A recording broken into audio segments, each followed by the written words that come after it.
Hello, everybody. Welcome to the Hearth of Here. Uh, Word of warning: for some reason, I've and connected, and I'm getting less than 1 MB right now, 56.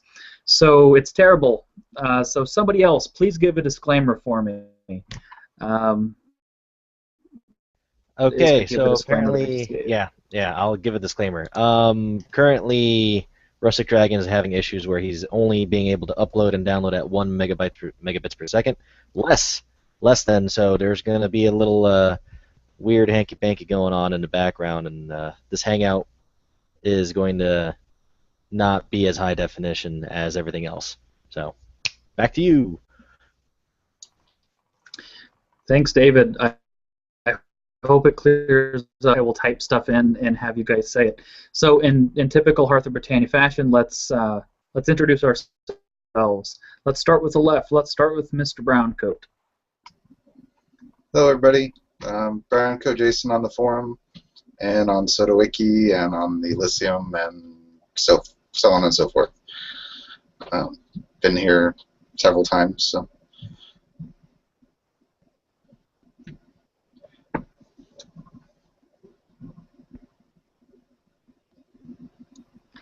Thanks, Browncoat. I hope you guys can still hear me. Cran, how are you tonight? Okay. Yeah, I'm Cranberry, aka Galara, although Facebook wanted me to change my name recently because they're jerks, I think. So I now just show up as Cran, but Galara is my dragon name, and I'm just a fan. So that's, I don't know. I don't know what credentials I really have to my name, but most people here kind of know who I am anyway. So yeah, I'm that stripy dragon thing. That's all. Alright, howdy ho, it is I, Lord Jotun, or Argent Dragon, or Beard Commander, or Beardy Balls, or the stripper named Chloe. Hi. I'm glad that you're finally embracing Chloe. I am. Thanks, Lum. It was Lum who decided to give me that name.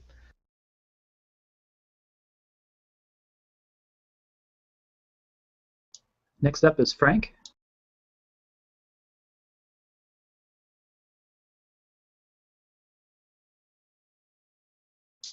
Or not.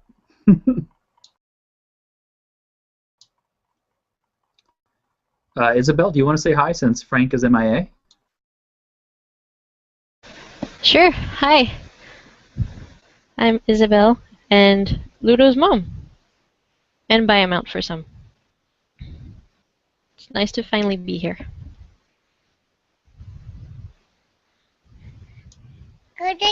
Welcome, welcome. Joe Garrity is present. Hi, Ludo. Joe Garrity is present, but he is currently and connected, and I'm getting less than 1 right now, 56. So it's terrible. So somebody else, please give a disclaimer for me. Okay, so apparently, yeah, I'll give it this.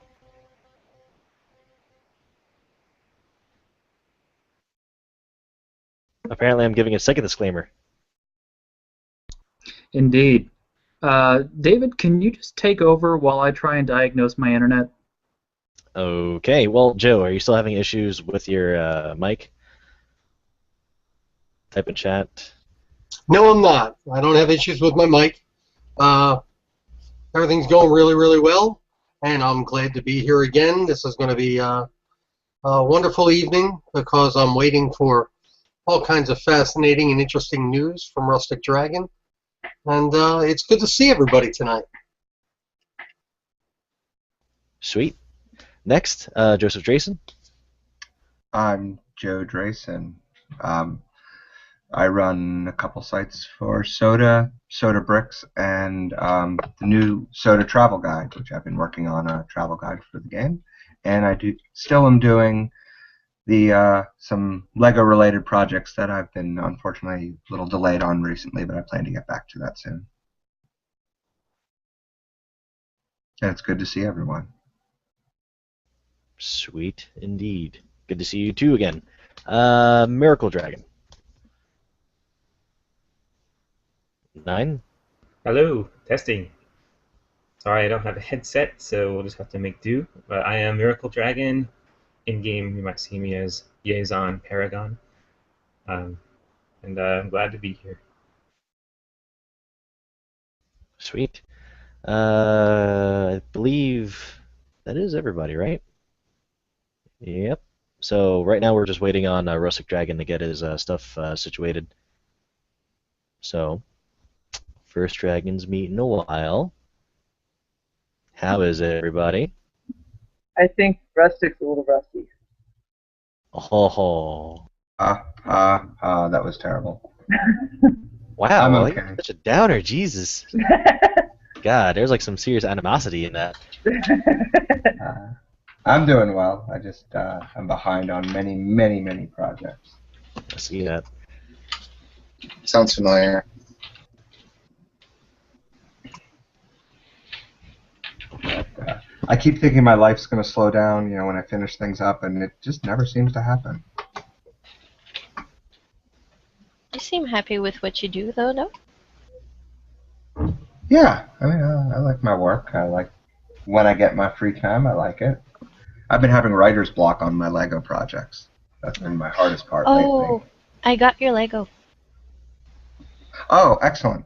Let me know how much. Let me know what shipping is, and Okay. I'll PayPal you the money. All right, cool. I'm going to be using that as some prizes at some engineering contests down here, I think. I didn't physically get it yet. I just got the little paper that says it's at the post office. Okay. Yeah, just let me know any shipping costs. Okay. I really appreciate you doing that. I can't find it anywhere in the States. My pleasure, dear.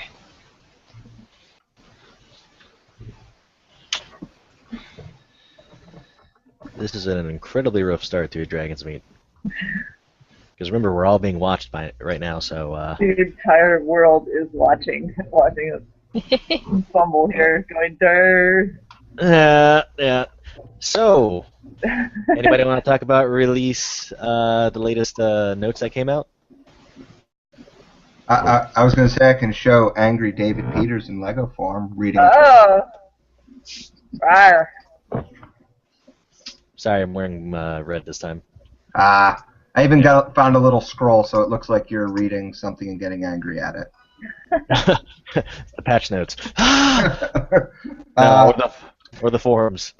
Well, that's what I was thinking. If it's Yeah. anger, it's got to be the forums. Forums, yep.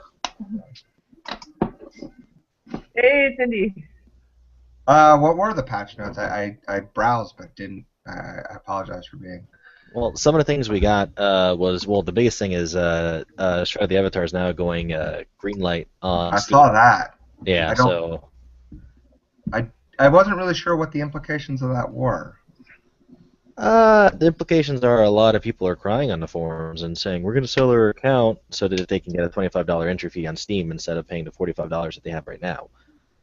Whereas if you pay $25, you're not a backer, you're just a tester. Right, you don't get any of the benefit, all the bonus stuff, and you're not actually a backer. It's Exactly. doom and gloom, though. We have no idea what the pricing point's going to be. That's up to Exactly. Steam. So It is. Also, heads up, everybody, like Richard or Golem Dragon, or Miracle Dragon, I'm sorry, just noticed, Indy. We need an intro from you. Hi, I'm getting a weird vocal loop where it's replaying some of the old recording now, so I'm gonna get out and try to get back in. The implications are a lot of... No. Oh, God, I hate the sound of my voice. Yeah, okay. Oh, there we go. I just had it still running in the other one where I was watching it. Derp. Alright, hi, I'm Indy. Hello, everybody. I'm back. Yay! And back. not only am I Good back, job. I am back at 95 Mbps. Yay! Better than before. So Did I you stop apologize. streaming movies? All right, so let's start this over. Hello, everybody, and welcome to the Heart of Britannia. This is your long overdue Dragons Meet. I'm Rustic Dragon, and I apologize for that. I have no idea why that was happening. The wireless in my house decided to crap out, and I have attached a cable. I am running a 300-foot Ethernet cable literally through 2 rooms and stairs to get up here, thus proving that anybody anyone who tells you, oh, you don't need a cable, you just need wireless, is a jackass. There is no substitute for wired internet. It is always better. You should always have your house wired for Ethernet. Don't ever consider wireless to be a substitute because crap like this happens. For all I know, my neighbors are using their microwave or something and I can't get on the internet. It's terrible. Literally, if connecting via wireless upstairs is literally next to the router, mind you, is less than 1 Mbps right now, and via the cable it's like 88, or 95. So there you go. Anyway, I apologize for the technical difficulties. Here we are. Did everybody get a chance to say hello? I think Indy was just doing so. Outstanding. Indy, you should finish saying hello. Hello, and see. That was it. That was it. Alrighty. So since it has been, well over a month, maybe even 2 months since our last Dragonsmeet, which I apologize for, we've got a lot of stuff that we can talk about. All kinds of fun stuff has happened in the world of Soda. There's been a lot of great eBay auctions that have come and gone. There's one hell of an Ultima event that's going to happen in 2 months. And, oh gosh, what else has happened? If anything else has happened, this is the time to talk about it. So we can talk about whatever you want. Joe Garrity had a whole bunch of trash delivered to his house, and I think he wants to talk about that. Boy, I'm not sure what else happened. But yeah, it's up to you guys. Whatever you guys want to talk about, it's fair game. Cranberry, you should turn on a light. There are lights on in here. There's like no light in that direction, but there are 2 lamps nearby, and they're both on. So, like, this is it. I apologize for the dim lighting. Take the sunglasses off your camera. The light from the camera itself is casting more light than the lamp in this room. Let me see if I can move the lamp. I think it's cool. It's like we're on the dating game, and you're like the mystery guest. Like dramatic, Cran. Yeah. So are you saying we're all trying to bone Cranberry? Yeah. That's not what I said at all. Yeah. Can you not wait for the after rabble? Yeah, David, can you, just wait just another hour and 40 minutes? No, sorry. Is that better? Better. It's still not that great. I think the electricity in this place is like not as strong as it was before. Something. But let there be light. Yay. Oh yeah, now everybody can see. Because nobody's gotten to see this before. A scrunchie? It's short. It's Oh, short. wow. It It is. used to be like 3 feet long. So Very cool. Like it. yeah, I had to get it.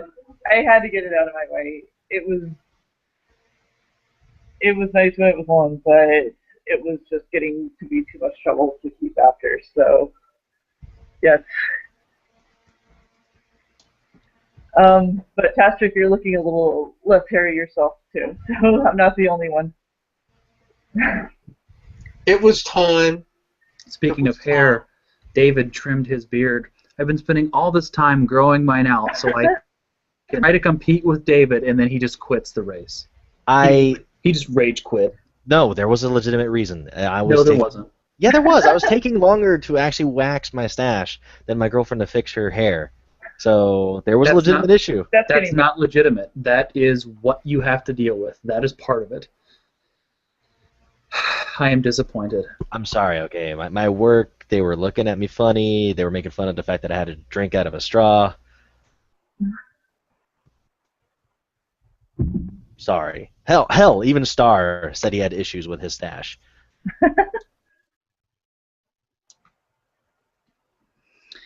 Do I, when I trim this, I'm going to just mail it to you. No. Sure, it'll be facial hair. I know, that's why I said sure. Uh-huh. Alrighty. So, if no one wants to jump in and talk about things, I think I should turn it over to Mr. Garrity, because we all love treasures from the Origin Museum, and remember, one man's trash is another man's treasure. Yay! Is that okay, everybody? Yeah. Yeah, of Yeah. course.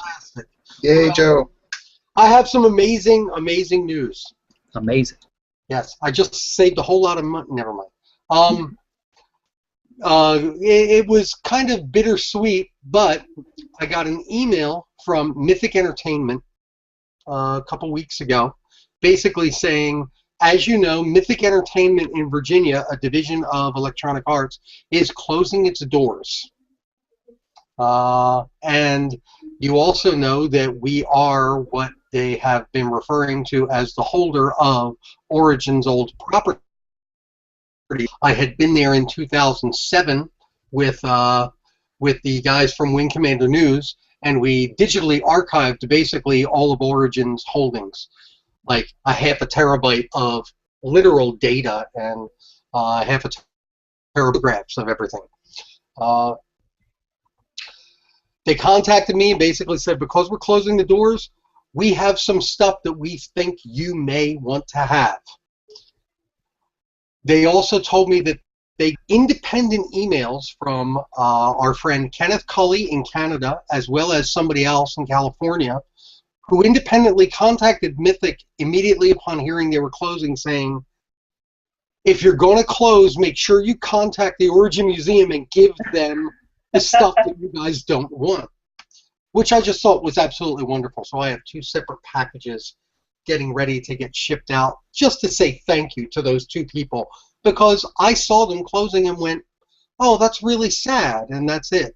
But then they contacted me, which I thought was wonderful. Well, I got together with Mr. Jeff Skalski, who was lead producer, basically the guy running the joint there at that point. He is getting a job in Canada at another game company, and took the time to basically go through and say, all this stuff over in this corner of the building is yours. Take whatever you want. We're giving it away to everybody, but I do have some special things that are just for you. He starts wheeling out box after box after box of all of this stuff. And I'm just beside myself with joy. He says, I want to let you know that this isn't everything. He says, let me take you in the back. So we go in the back, and he has a table set up with 3 different sections and says, we didn't want to give all of it to you, so we decided to distribute it. This section right here is for Richard Garriott. This section right here is for Chris Roberts, and this section here is for Warren Spector. We just thought it would be nice to give these people back some of the stuff that were part of the Origin holdings. And I'm like jumping up and down going, yes, yes, yes, you get it. You so get it, you know? It isn't about just giving stuff. It's about understanding the importance of all of this archiving stuff. So giving it back to Richard and Chris and Warren is just a fantastic gesture that, to be perfectly honest, I never really saw from Electronic Arts before. Not to say anything bad about EA, but they were very, very nice to us all the time. However, they didn't really get it. Jeff Skalski gets it. And I believe that Electronic Arts is losing an incredible person, you know? And they basically said, well, it's time to move on, and it was a wonderful time, and he is going to do very, very well wherever he is. They brought so much stuff. If you can possibly see, the Origin Museum is basically in post-apocalyptic mode right now, because I haven't had a chance to even figure out what all this stuff is yet, much less figure out a place to put all of it. It is loads and loads and loads of all kinds of fantastic treasures that I just want to take the time to show you. First of all, what do we got here? I just picked a couple things at random in the last, like, 50 minutes. But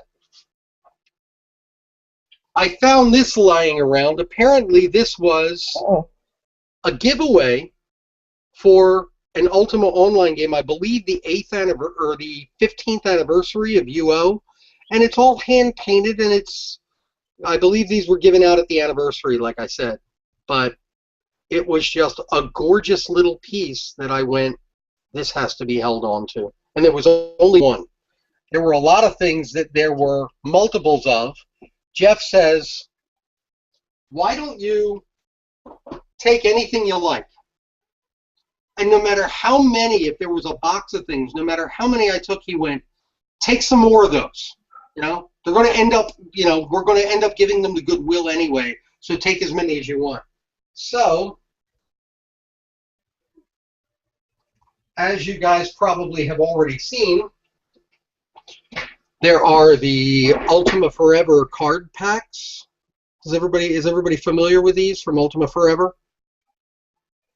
Well, there was also a version given away that was a larger deck of Ultima Forever packs. Oh, well, Quest of the Avatar, like that. But I have about 50 of these.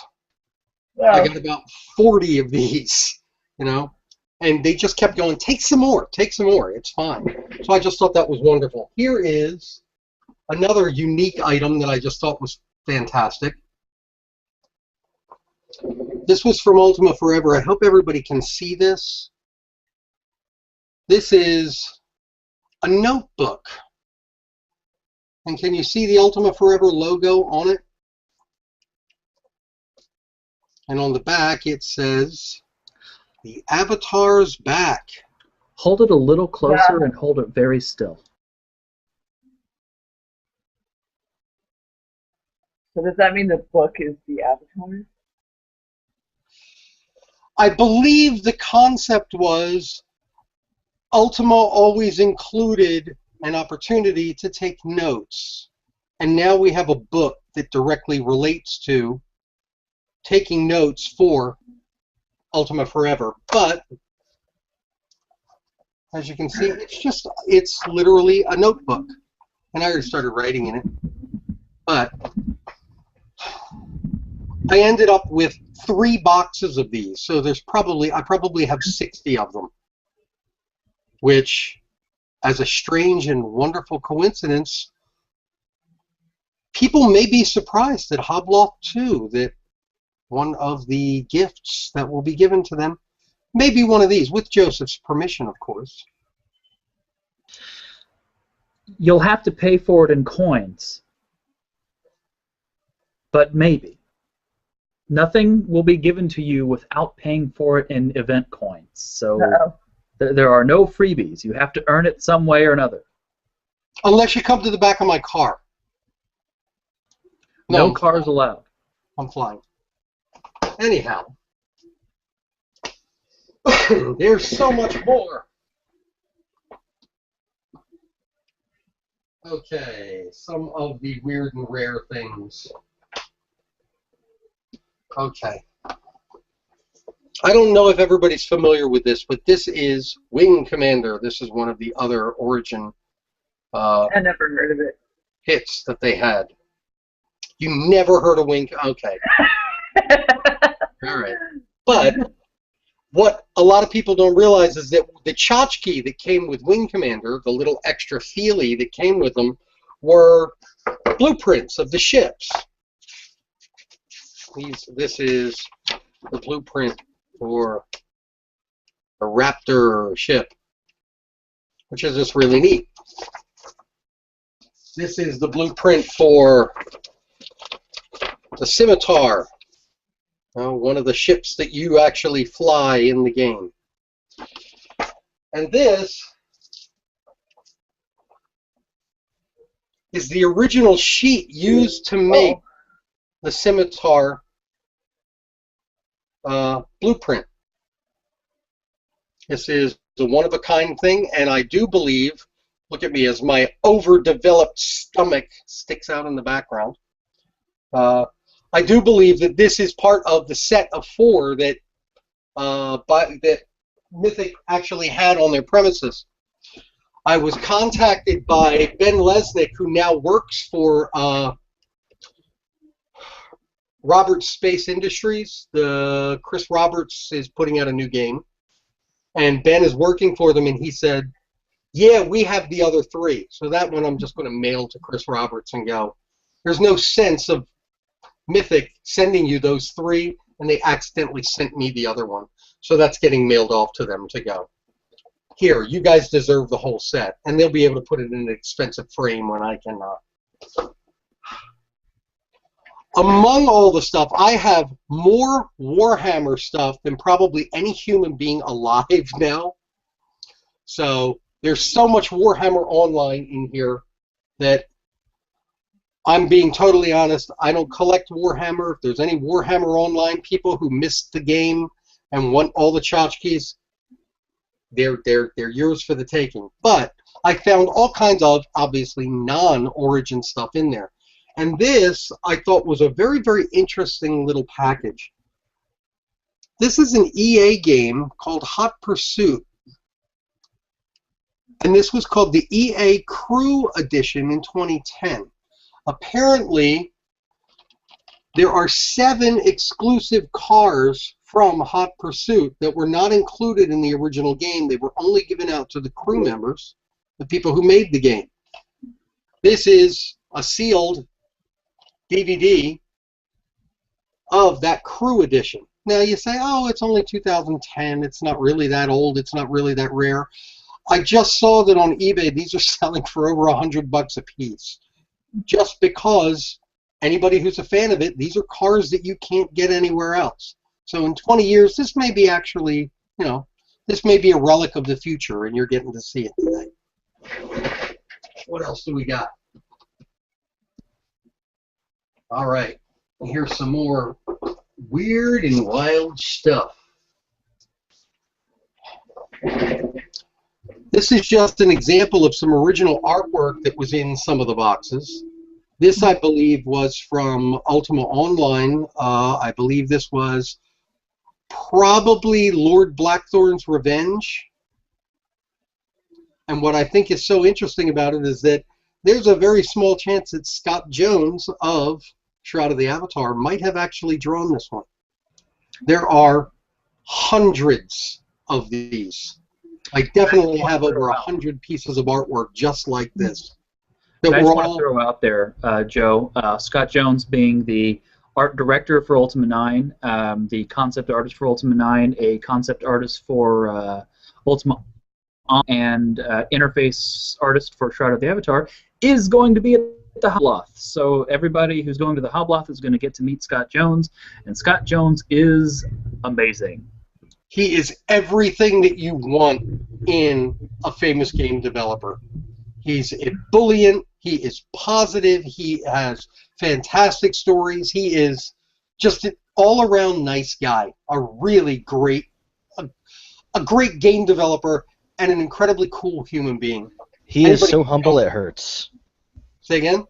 He is so humble it hurts. Yes, a really, really nice guy. Some of the other things that came across my path were some really, really weird things like this. This is some of the original advertising for Ultima Online, for the original Ultima Online. And it has the logo, "Are You With Us?" But what's unusual about these is I don't seem to recall seeing these particular ones. These look like they were other demos, and they just weren't picked for the advertising. So this poor fella, Lord Graham of Amador, leader of Rebellion, they used one of the fans to take a picture for Ultima Online to advertise the game, and he was not chosen, the poor guy. Well, but there's other ones like this. This one may have been chosen. I don't know, but I just think that's fantastic. Now, the sad part is that I looked very closely at this and suddenly realized that that necklace does not exist. That's not a UO trinket that I do not have. That's a Photoshop job. But you can start to see how some of these, the reason some of these weren't chosen. This is The Birth of a New World, coming soon, coming midsummer from Electronic Arts, and it's www.owo, which was UO's logo. That was their website. But this advertisement, in my opinion, stinks. The tasteless, yeah. You It's know? pretty rough. It's pretty terrible. rough. But this is probably one that just didn't get used. Here's another one that didn't get used. That's not bad, in my opinion. I love the fonts. Ultima Online, and Death. What does it say? No, seriously? Number 2 is voluntary, is what it says. I think that's a decent ad, but it didn't make it. Anyway, there's loads of those. Here's another fantastic thing. That is obviously the logo for Wing Commander 2, but if you look very, very closely, this is actually the original artwork. Wow. I believe that they actually used whiteout to make the highlights in the letters, but this is the original artwork used for the box of Wing Commander 2. This also is being mailed to Roberts Space Industries. That is beautiful. I showed it to Ben Lesnick from Star Citizen, and he went, you know, Chris Roberts would probably love to have that. He'd hang that on his wall. And I went, okay, done and done. In a good frame with archival materials. That is a gorgeous I agree. piece. I can't afford that. He can. I'm rolling it up and putting it in a tube and sending it on out. Oh, roll very carefully. The paint could crack. I will say, if it's that old, paint tends to crack. So ship it flat if you can. You are absolutely correct, Hilary. You are right. Yeah, anything having to do with archiving art. Yeah, I'm your dragon. We have to talk offline because there's a lot of this stuff that I got. Yes, as it is, I worry about the smoke in your basement. So I'm very concerned. I will say that. I care about your health and the art. So perhaps. Well, it is only 3 hours from here to Philadelphia, so. I know we have to dot by there. I mean, we have to talk about traveling to the hot block for one thing, because Indy seems to be away from her computer at the moment. But yeah, we got to arrange that. So we got to figure out how this is happening. But we got to visit sometime anyway. But yeah, we were talking with Unseen about it. It sounds like a Back to the Future episode. Someday, some crazy old white-haired man is going to show up at your door. Well, yeah, you could come visit here anytime you want. You could come meet Darkling and Sorta too. Yay! Which they would have wanted to come here. You say that you're worried about Joe's health and the Ultima items.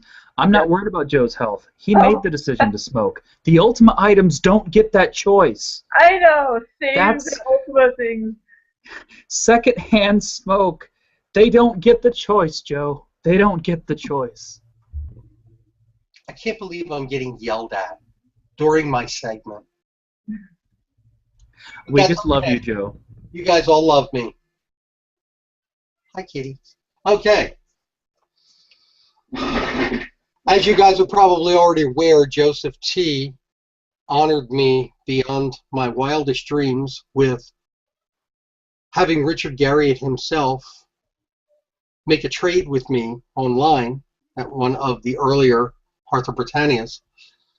This happens to be the mate to the item that Richard gave me, while he gave me the actual color overhead transparency used to make the box for that.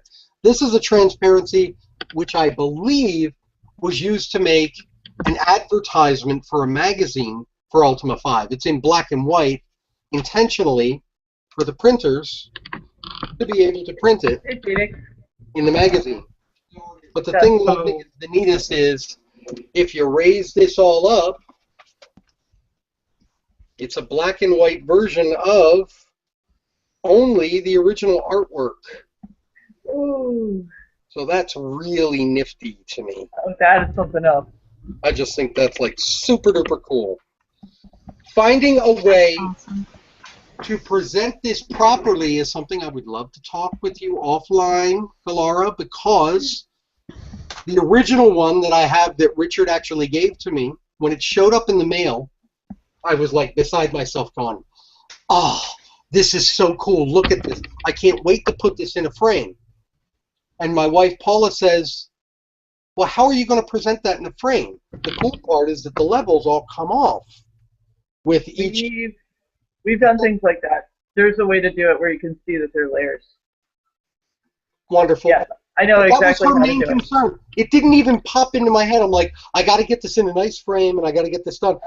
Instantly Well, went. your heart's in the right place. She said, you can't just slap it in a frame. You need to do something else with it. So I'd love to talk with you offline on exactly how that presentation would work. We've done animation cells on painted backgrounds. So, yes, you space them apart so each layer seems to float, so you can kind of see it if you look at it from an angle. You can get several layers in one frame if it's almost like a shadow box frame. You see? So, yes. Heart of Britannia is an educational experience as well. Yes. This is cool. I'm really excited. I'm sorry, guys. You'll have to come all the way to my store to get it done, though. I don't believe that will be that much of a problem. To bring in a Richard Garriott item, yeah, that's worth it. Yeah. Among some of the other stuff that BioWare gave us was just weird and wonderful stuff. This is a BioWare clock that was presented to someone by the name of James Wilson. And it's basically like that gold watch that you get after so many years of service kind of thing. And apparently James Wilson didn't want it. So it ended up in a box somewhere. And it ended up here at the Origin Museum, which I just think is fantastic. But, okay. Here's the pasty resistance, as they say. The pasty resistance? You know what I meant. So the resistance of like glues and various sticky substances. This is true wonder and magic. A lot of people don't realize that Origin, immediately before it was closing, was working on a game called UXO, Ultima X. It's supposed to be an online game with limited number of users in instances. Basically, you went into the large world of Alucinor, and the whole thing was set up to be the Avatar's dream. When the world ended in Ultima 9, the Avatar went into a dream state, and he went to the world of Alucinor. The object of it was that everybody was in a persistent world, and then you went to different areas that basically there were quest areas, and when you clicked on a quest area, you opened up your own private quest, which you could bring in up to, I believe, 8 of your friends to work in this quest together with NPCs and go through battles. So it was literally going to be classic Ultima in a large environment. Well,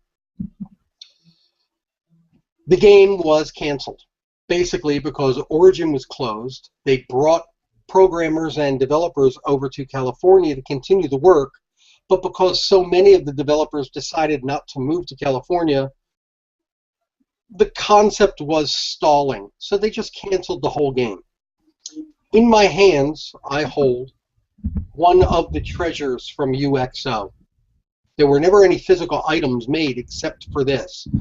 They planned on releasing the game and then creating little awards for some of the people, some of the biggest groups. This was basically very much like the New Britannian, the Order of New Britannia, the ONBE. This was basically their idea of an ONBE for that. Inside this box is a little card that states, "For thy sacrifice to Alucinor, I hereby engrave my appreciation." From the Avatar. Is that not focusing? Dadgummit. Can't read it.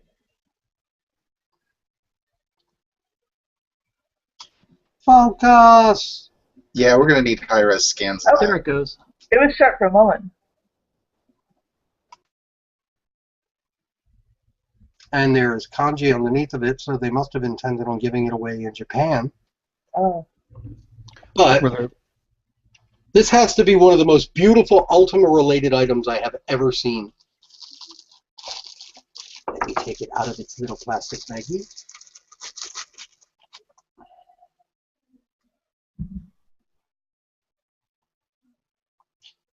Ooh. It is this wonderful little teardrop award,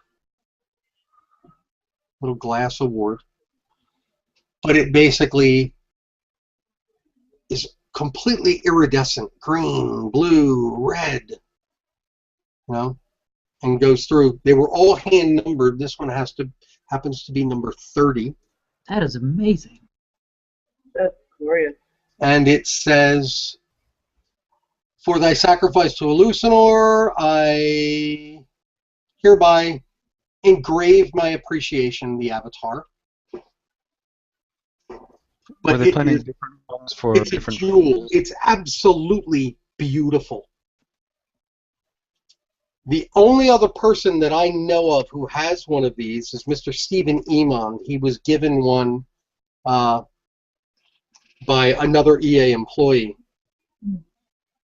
And Stephen Emond has spent probably about 9 years making sure that I am aware that he has an Ultima collectible that I do not.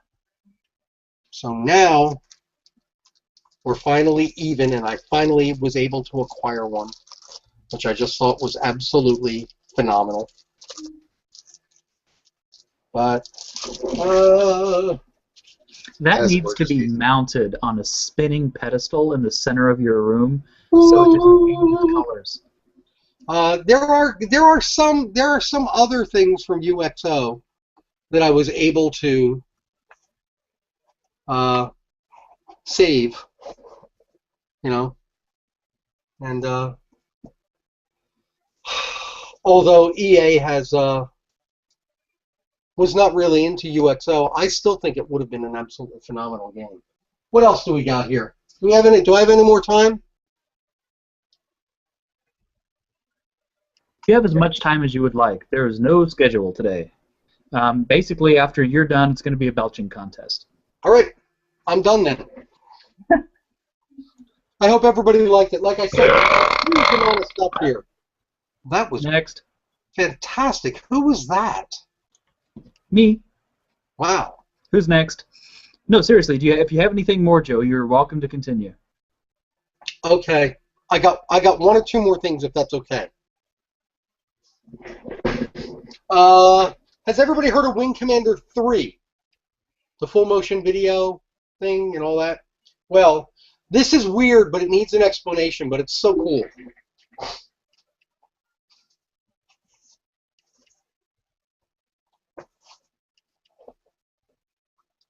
This is the strangest looking costume I've ever seen, but what it actually is it is a bodysuit that went underneath of one of the Kilrathi from Wing Commander 3. This is the top, and then the pants are over here. So these are the big giant pants. And the reason they're all padded and real big is because this is what someone will wear underneath the costume in order to fill out the whole thing, because the Kilrathi were 7 feet tall and that kind of stuff. Now, what makes this so lovely is that, as I brag about constantly all the time, I have Hobbs. And piece by piece, I was able to find his head. I was able to find his hands. I was able to find his feet. Last Christmas, I was able to recover Hobbs' actual uniform from the game. That's the final piece. I will be able to reconstruct Hobbs now from top to bottom, and we can finally put him back together, which is absolutely phenomenal for me. Among some of the other things, Dun, dun, dun, dun, dun, dun. That'd be one big shadow box if we were able to bring the whole thing. So, Joe, is that what you're going to wear to the Hobloth? No. I've got something really good set up. The only other person that knows about it is Joseph Drazen, and it's a secret to everybody. My costume is a secret. It's a secret to everybody. Uh-oh. Yes. Okay. I was so excited when I saw this, and they said, we believe you should be the one to have it. So I haven't even taken it out yet, but this is actually Prince Thrakath himself. Wow. He's in absolutely horrible shape, and he's fallen apart, but he's all here. This is the actual leader of the Kilrathi bad guys. This is the big deal. I have the background head, but I finally acquired Prince Thrakath himself, even down to his little medallions on his forehead. But I just think that's phenomenal. This is going to cost a fortune to put back together, but it might. I think it'll be worth it. But I could go on for hours, but I thought I'd give you guys a sneak peek at that stuff. Anybody have any weird questions? But we do need to save something for next time, so I guess you can stop. Okay. Thank you, Joe. That was Thank you, cool. guys. Yeah. So have you ever tried putting all the stuff on? I mean, seriously, I just imagine that you prance around in this stuff at night by yourself in the basement. Admit it. No, I don't prance around in all the stuff, but He does too. I do admit there is one Wing Commander uniform that I have worn once or twice, and it was really cool, and I loved the idea of, In the bedroom. zipping up the flight suit and putting on the helmet, and I hear the music go dun dun dun dun dun dun dun dun, and I was all right. I admit I did that once or twice. Honestly, so one of the things that's laying around the office is at Portal Air, where Joe just left. Well, I'll wait till Joe gets back, because he needs to hear that story. Yay, he's back. Sorry. One of the things that's laying around the office. What? One of the things that's laying around the office at Portalarium is some prototype Ultima-themed armor that was just made as a kind of a one-off thing. It's some pauldrons, not pauldrons, but I don't know what you call them actually. Gauntlets. Yeah, well, they're gauntlets, but yeah, I guess they are. They're metal gauntlets, and they have an ankh on them, and there's a helmet that has an ankh on them, and so every once in a while I will just sit in the chair and wear those when I'm playing Ultima 7 at night. So I imagine that you would put on the entire flight suit and play Wing Commander. If I own the flight suit, I would put on the flight suit and play Wing Commander. I think that's appropriate.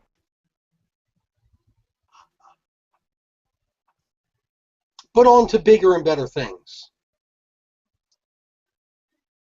Hey Joe, your video's gone. Can you turn that back on?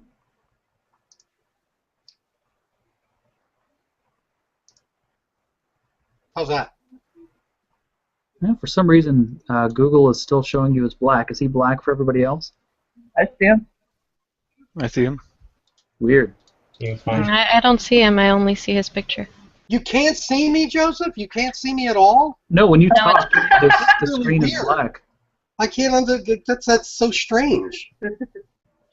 I'm so sorry. I mean, It's a bad tech day for Dragonsmeets. It is. Really? I've dropped off, numerous times, despite the fact that I'm connected via the cable now. I have no idea what's going on, and my laptop is supernaturally hot. It's the only time it's ever been this hot is when I was playing LA Noire on it. So I have no idea what's going on. Okay, so does anybody else have anything that they want to present or talk about before we move on to something that may or may not be interesting?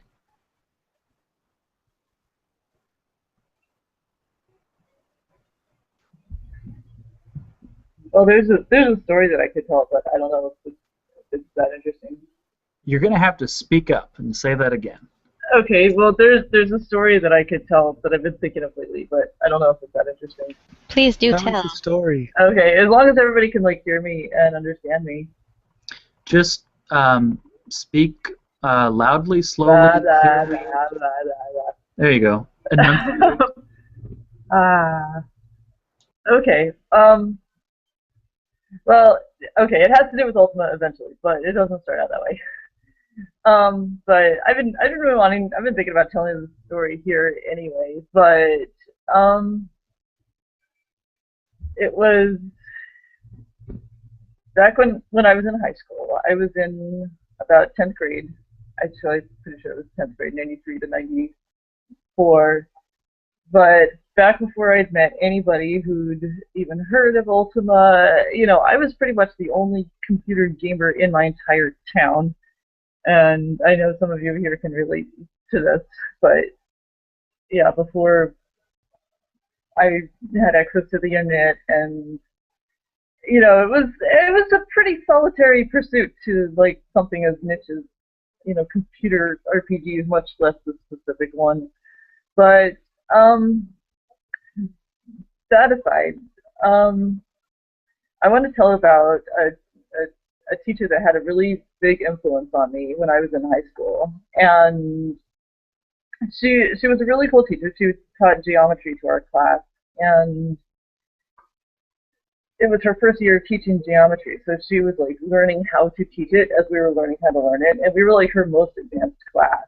So she like kind of worked with us. We figured it all out together, and she was not well liked by like some of the other classes that had younger kids, which is really funny because like everybody knew her as the bitch and all that, but she wasn't to us. We were like her special class. And by the end of the year, we had finished the entire book. But I could tell stories about it. Like there was one time that I actually forgot my homework, and I went to her after class. I'm like, look, this never happened. I'm actually good. I actually did my homework. I'm not just saying this as an excuse. And she's like, look, it's really okay. And I must have dropped out again. Boy, this is bad. He's never. Are you back? Okay, so yeah, she's like, look, it's okay, everybody has these, brain lapses, and she let me bring it in the next day. So, I got to know her as a really cool teacher. Well, by the end of the year, we'd finished the math book. There was nothing left to do. We were just sitting around, we put together puzzles, it was just lounging around class, and some kids were playing D&D in this class. I mean, this was the best math class ever. We finished the entire geometry book, and we knew everything about it. We were all pretty good at it.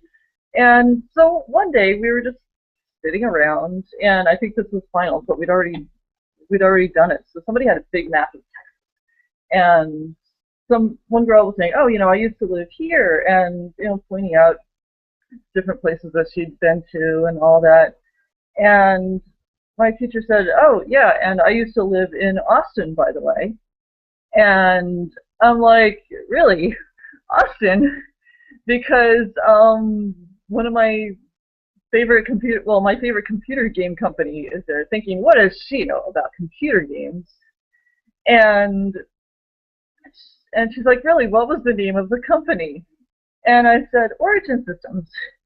And she's like, really? I've heard of them. Like, what do you know about games? And she's like, in fact, I used to date somebody who worked for them. And I'm like, who? What are the odds that she knows somebody that I've heard of? But she's like, his name was Dr. Cat? She just said it so incredulously, like she could not even imagine that somebody would go by a name like Dr. Cat. But she literally knew Dr. Cat. She dated him apparently not for very long, but she could tell that he really liked what he did, and he no longer worked for Origin at the time. but he still wrote computer games, and of course he still does to this day. But I'm like, oh my gosh, and I was probably just staring at her slack-jawed, like, I can't even believe this, but somebody knows somebody from Origin, and this is like the closest to reality any of the Origin people had been to me, because they were characters in a game. I had the official Book of Ultima and the Avatar Adventures, so they were in books. They were just such a fantasy to me, and I could talk to them in the game, but nobody else even got it. So she told me what she knew, which is not a lot. Like, they broke up pretty much because she lived on the wrong side of town, and like it would have been too far to commute. But it's just silly. But I told her all about Ultima, and she's like, "Wow, that's really cool." So later on in my art class, I drew a codex symbol, figured it out geometrically and colored it in, and then wrote on the back, and this whole story about all the virtues and everything. So, and then I gave it to her at the end of the year. So it was like really touching to her, and she knew that, like, because I had this passion, I'd meet like-minded people someday. And it wasn't very long until I actually did, but that's what emboldened me, I guess, to go find Dr. Cat when I first got on the internet, and go actually email him and say hi. And we had some dialogue back then, and then when I got back to Facebook years later, I found him, and he actually remembered me, even though it had been like 15 years since we talked before. So it was really something else. And Dr. Cat has proven time and again to be a really cool person, and he's looking forward to meeting us at the Hoblock, and I think that's like the awesomest thing in the world. So yeah, I've been a bit starstruck. So Cool story. yeah. That is an amazing story. Small world, eh? Yeah, I still think it's wild, because I went the entire year in her class without having any knowledge of this. And we spent lots of time together. She gave me rides home from school when I missed the bus, and it just never came up, because I'm thinking, for several years now, I'd not encountered anyone who knows anything about games.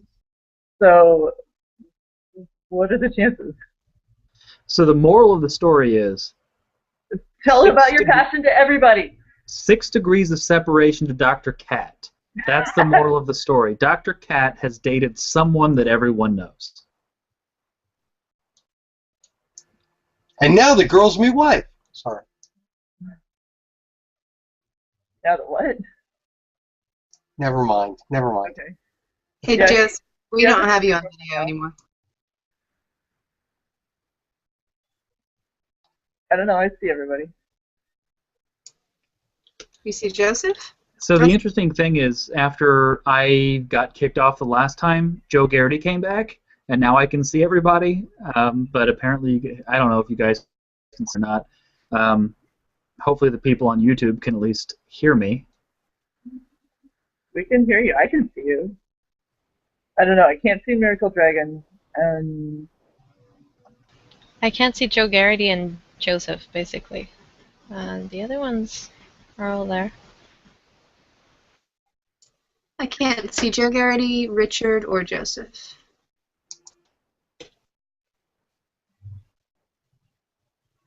I don't know. I see everybody. Some are a little blurry, but I hate the internet tonight. it could be like network-wide. It could be Google. I don't know. Sorry, I Richard's had back. my fault. Richard's back. It's a miracle. And now he's gone. No, I'm not. I was just clicking. This is the worst the internet has ever been to us. So everybody, I have good news. The Hobloth 2 is officially past half capacity. We have 26 applicants / guests. That means only 24 spots remain. So those of you interested in coming to the Hobloth and spending the whole day hanging out with cool people, Oh gosh, I'm just getting messages left and or right. So those of you out there that want to come, you'd better start to act fast because we have less than half the spots remaining, which is exciting. And what is super, super, super exciting for me is we are one person away from me hitting the budget. If one more person signs up, then I'm not having to pay out of pocket. So that's really exciting. And then every person who signs up after that is just cooler stuff that we can brainstorm. But yeah, so the question is, does anybody here have questions about the Hobloth that I can hopefully answer for you? Yes, can anyone pick me up at the airport around midnight? Yes, but he is not here. We have a volunteer to do airport shuttling. He has said that he is available to do airport shuttling all day Friday, all day Sunday. He's just not in this hangout right now. But if somebody else wants to pick up Isabel, then by all means, someone else should totally do that. That's awesome. I'm so scared I'm going to get lost in the airport or something. I've never traveled before. How far is this from the airport? Just trying to get an idea what a cab would cost if necessary. That's a good question. I think when I took a cab from the airport to here, it was like $45. Let me do some Googling for you. I will tell you in just a second. Of course, if people are coming, all kind of do a Google Doc and put our times there, we could also probably, a bunch of us could join in on one. I still need to get my ticket to begin with. I'm waiting for another friend to see whether or not he can go so we can buy our tickets together. Yeah, I got to do the same. Indy, weren't you talking about like renting a van to like pick up us and the Maryland people and I'll drive down there? Something. Yeah, I don't know exactly what's going on yet. And we just got back from wood cutting in the cabins. Yeah, I sent a message to I was like, oh no, Will I'm so so yeah, I got to see if he wrote back to that yet. But I mean, that would be pretty much us and Patrick if he wants to come with us on Unseen. So I don't know whose schedules are what, but I will add for myself. I just today got something back from work because I told them like, oh yeah, I need some time off in November, and they're like, ha ha ha ha ha. They're like, yeah, you know you work in retail, right? And I'm like, yes, I know. And so they pretty much laughed in my face. But I just got back the confirmation today that I have pretty much a week off in the middle of November, which is unheard of in my line of work. So yeah, I'm probably gonna have to like work out the nose for months to make up for it, but I'm gonna be able to do it. So I have a few days off before and after for driving if that's what it takes. So yeah, I'm game for the van trip, but we'll have to talk about that later and like the details. Yeah, we'll have to hammer out the details. Yeah, I'm not honestly sure what's going on, but that's super exciting that you'll be there. We missed you at the first one. Yeah, I know. We totally couldn't afford it. It was just not at that great of a time. But it should be a little better. I'm skipping Scrabble tournament to come to this. This is what it's come to for me. So yes, this is how important it is. There can be only one fandom, only one. Yes, I know. You know, I have a feeling you may find somebody at the Hobloth to play Scrabble with you at night. Oh, really? Well, I'm thinking of trying to develop the tile distribution for a runic Scrabble set. Okay, well, I couldn't even beat you on regular Scrabble, so I'm up for a rematch, but I don't know that I could hang runic. You did great. I mean, some people play their first game and get like 120 points and give up, but you actually bingoed multiple times, so that's pretty rare. Me as well. So yeah, that was really good. It's maybe not considered expert level play by the experts, but I consider it pretty darn good. You could have stopped laughing before that. That was okay. It was expert level for me. you did really good. It's okay. Yeah. Yes. So what would happen if you play a double letter on a multi-letter word score thingy? That's an interesting Well, thing to that figure that out. is a good question. There in the Spanish version of Scrabble, at least, there are some tiles that have like the LL or the CH because those are considered one letter in Spanish, or the ñ, which is the N with the tilde. So I think we would treat each character as one letter, but I'd have to like work out what the tile values should be because they're harder to use. Probably 8 to 10 points for each one, but there's some languages that have like more than 100 tiles, but that would block up the board really quickly. So I'd have to figure out like, do we eliminate one of the C's or do we eliminate, you know, some of the other letters? Like we'd have to probably eliminate some of the vowels because Scrabble tends to be vowel heavy, but that's on purpose. I mean, this is a don't get me started kind of thing, but I have thought about it. What, you know, having one of the EA, TH, ST, and G characters in the set and like how that would change the balance and change the gameplay. So I may have to develop that and bring like a set of specialized tiles to the Hoblots and see if anybody's shooting for it. So yeah, that's a project I can do in the meantime. I think if you bring that, somebody, at least one person would play with you. I have a feeling Dr. Cat would probably enjoy playing against you since he loves games. So I think so. Yeah, just don't play Nim against him. I think you need to play Dr. Cat in Scrabble. Okay. I would watch. We will have televised Scrabble, you know, showdown between Cranberry and Dr. Cat. I would totally do that. The entire time, Engagement and Melee would be playing in the background.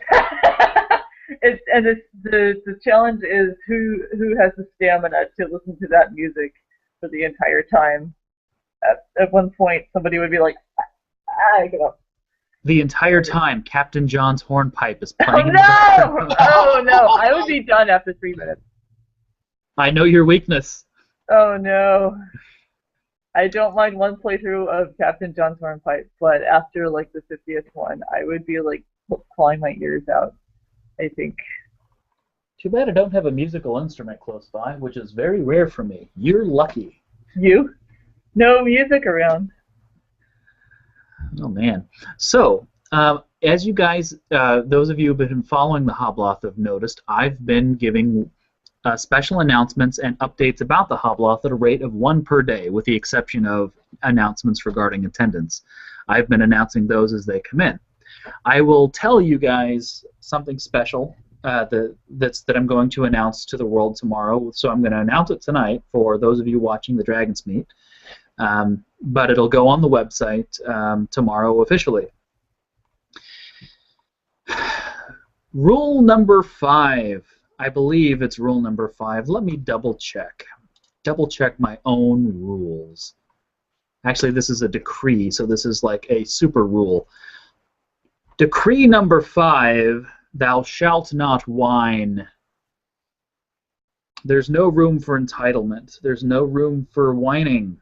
Yet, I have the ceaseless waves of bitching, the unrelenting tide of gripe that has flown my way because I said I'm not cooking has persuaded me I will be making a monstrous pot of stew for you guys to eat at Hobloth 2. So you guys will get to experience Fraser's Folly stew made just like last year. It's Richard's favorite stew, which I'm proud of. Dallas loves the stew, so you guys will get the stew. So I'm happy to do that. What's really great about the stew is you actually make it in advance to let it stew, because it's stew. So what I was trying to avoid was doing a whole bunch of cooking at the event. I didn't want to spend the whole day cooking. But I can make this in advance, and it will be better by making it in advance, and all I have to do is bring it and then heat it up at the event. So there's really no excuse not to have stew. So there will be a giant thing of stew available for coins at the venue, at the Hobloth. Now, That being said, now this is not a promise. Food is not officially available the day before. Food is not included in anything outside of 10 a.m. Saturday and 5 p.m. Sunday. So outside of those hours, you're on your own. That being said, if enough people show up Friday night, we're going to get hungry. So in addition to the stuff that you guys bring to keep yourself sated, we'll probably order a pizza or something and have some food available. But if enough people are coming, and I like you, I could potentially be arsed to make 15 pounds of ribs. So if enough people show up Friday, there may be ribs. Just throwing that out there. Just a question. If you're going to be busy making ribs, are you going to be able to have time to make the stew for Saturday? I'm assuming you'll make it Friday. I'm making the stew Thursday. Oh. Stew I will actually for at be least 48 hours. Yeah, I'm going to be on site all day Friday. So I'm going to be making the stew actually Thursday. And the great thing about ribs is rub, put, walk away. You just babysit them, in the smoker, and you just occasionally smear them with delicious. So I should be able to do the ribs with relative low maintenance. It's just a function of, having a prep area at the venue to set all that stuff up. But no promises.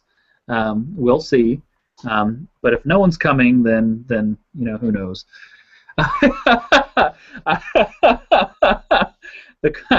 Read that.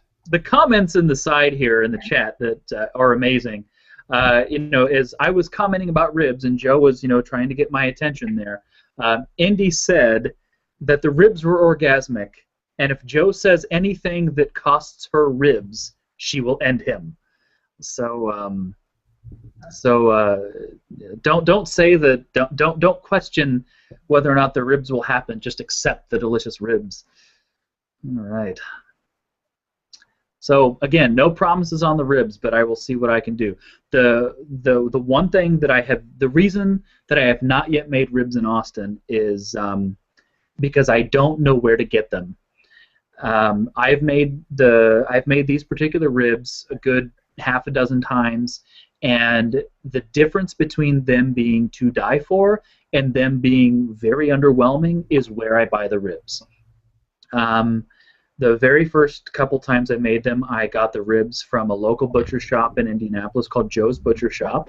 They were phenomenal. They were the most melts in your mouth thing I've ever tasted. But you pay, a substantial amount per pound for them. One time I made them with Walmart ribs, and they were horrible. I made them with Costco ribs once, and they were very passable and acceptable. The one time I made them in New York, they were the ribs were gotten at a local butcher shop in New York, not a Costco or anything like that, and they were outstanding. I have yet to locate a local butcher here in Austin. I just haven't tried. But if my only option is Costco or something like that, I'm not going to do it. I want to have local, delicious, perfect, butcher shop quality ribs, or it's just not worth it. Well, you're in a good city for getting local beef. I would hope so. Is anyone coming from Indianapolis? Could you get them to pick some stuff up that that's good? Hell, I never thought about that. Who wants to drive 20 hours from Indianapolis with ribs? I was going to say, I'll be coming from India, but I'll be flying, and I don't know how you manage to pack ribs for shipping on a plane. Well, you get a cooler that says human organ for transplant, and keep it on ice. I might be able to pack it in. I have no idea. I've never tried to This is important. Someone lost their ribs, and this is the replacement. You put the barbecue sauce in IV bags to basically go, well, that's blood, I was going to check it. I'm sure that I can get it overnighted or cold pack shipped or something if I really need to. But I'm confident that I can find a butcher shop here. I've actually asked everyone that I know here, and they're all like, I don't know. So we shall find out. One, I mean, there's tons of great like restaurants. They would know.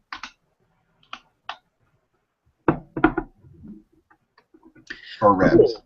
I'm excited. I'm placing a. This is great news for the Hobloth. One of the things that I am doing for the Hobloth is placing a large order from China because there are some things that I need for the Hobloth that it will remain a surprise that I can acquire domestically, but they're really, really, really expensive. It turns out if you do a little Google foo, come on, focus.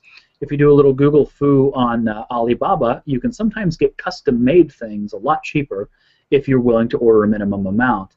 The only problem with that is that you can occasionally get totally screwed over by customs when you import that.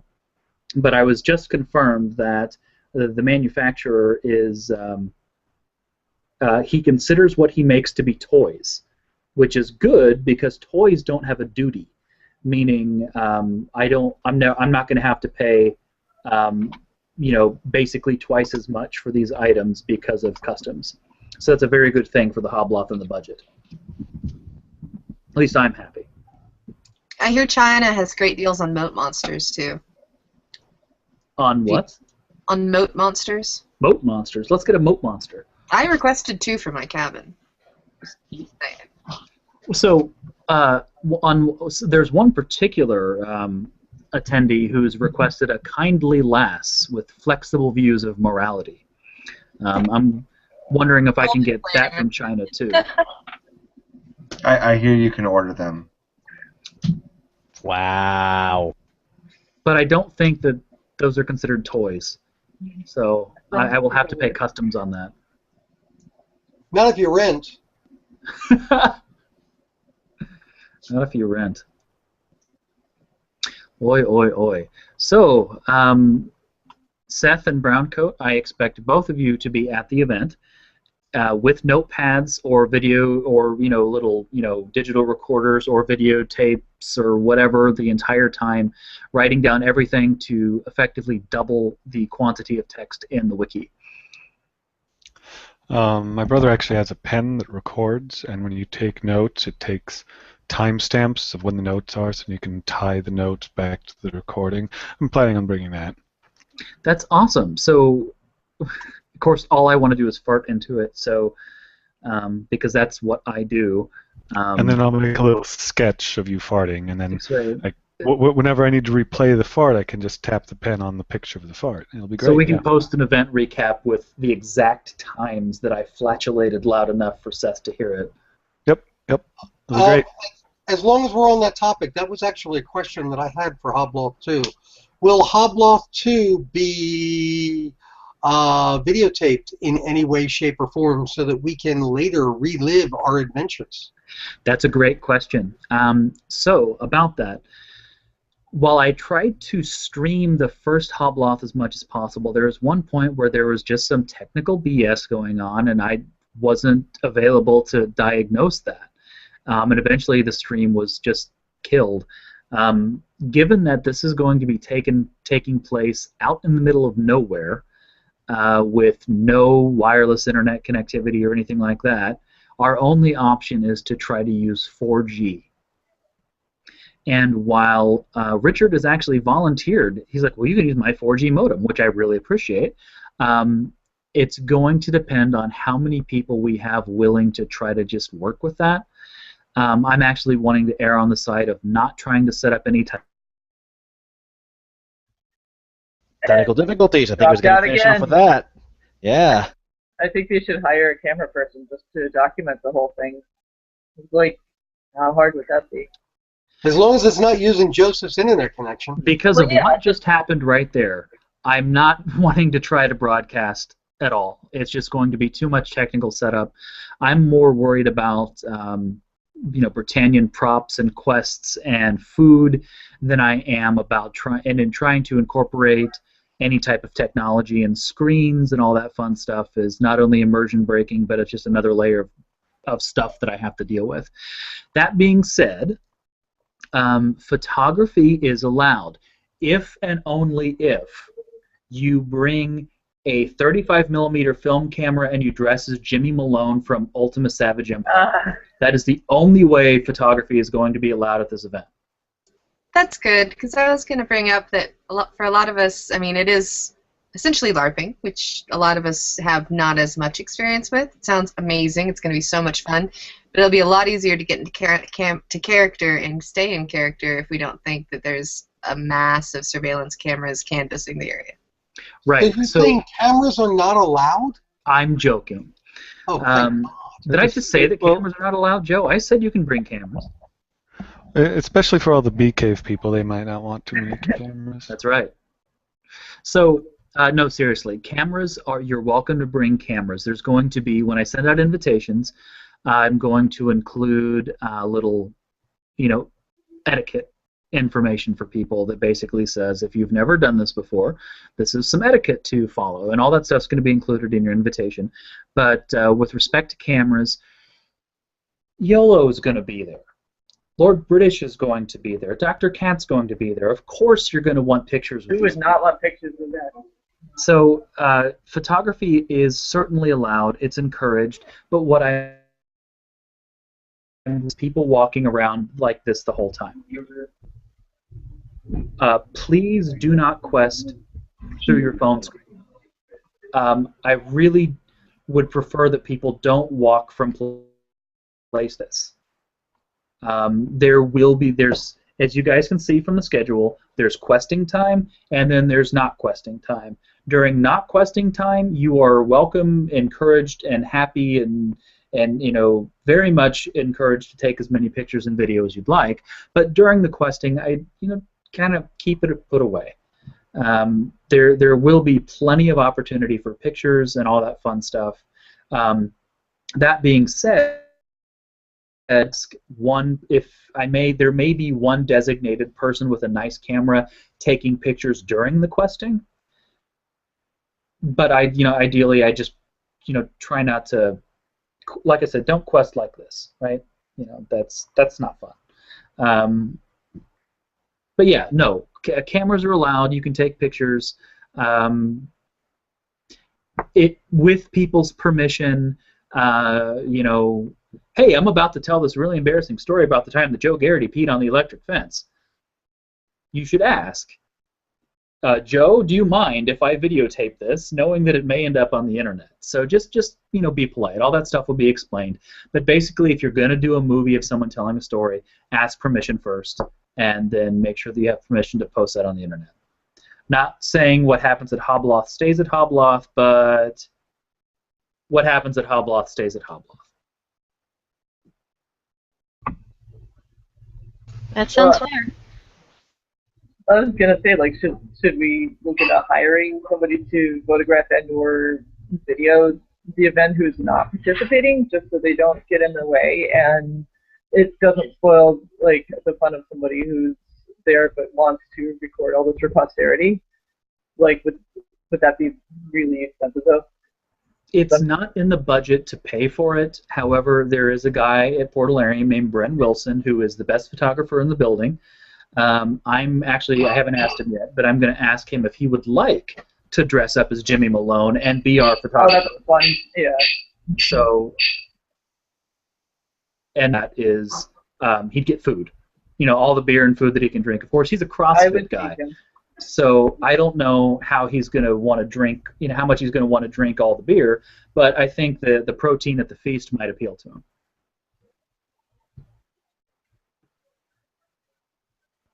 Well, that's cool. I mean, I have a good camera, and I do plan on taking a few pictures, but yeah, I understand, like, not while you're actively questing, but like during downtimes or when we're like observing the final duels or whatever. If you're not actively participating, then that should be a suitable time. Well, everybody's participating during the final duel. Okay. Because if 50 people go, it's 25 versus 25. And if one person says, I don't want to do this, and they sit on the sideline, then inevitably someone else is going to say, I don't want you sitting by yourself because I'm a social creature. And then two people are sitting on the sideline, and then someone's going to say, oh, I see two people sitting on the sideline, and then it ends up being 10 versus 10. So everyone has to do the end, even unless you have like a physical disability. But you can go at your own pace. You can take breaks, and you don't have to kill yourself while you're trying to kill other people. But you do have to try. Try to kill people? Are we going to be all outfitted with black swords or magic wands? There may be a black sword present, and that's all I'm going to say about that. Is magic going to be a thing? I don't know how the rules of that work. That will all be explained during martial training. Bring your spider silk and your ginseng, and see what happens. It might help. I'm sorry that it's not in the budget to provide everybody with reagents, so you'll have to bring your own. I hear Joe Garrity is good at procuring reagents. This is true. Well, ginseng is easy. You could get it, and garlic, you could get it at the grocery store.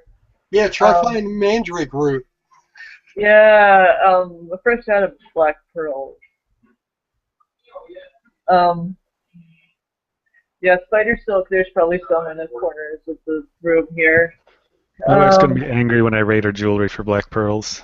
Yeah, they sound kind of expensive. But, yeah, garlic, I'll bring the garlic. That's easy enough. And then, well, each person can be in charge of one reagent, so... Well, if all goes well, after Saturday, if everything goes as planned Saturday, you should be able to pick a lot of blood moss on Sunday morning. Uh-oh.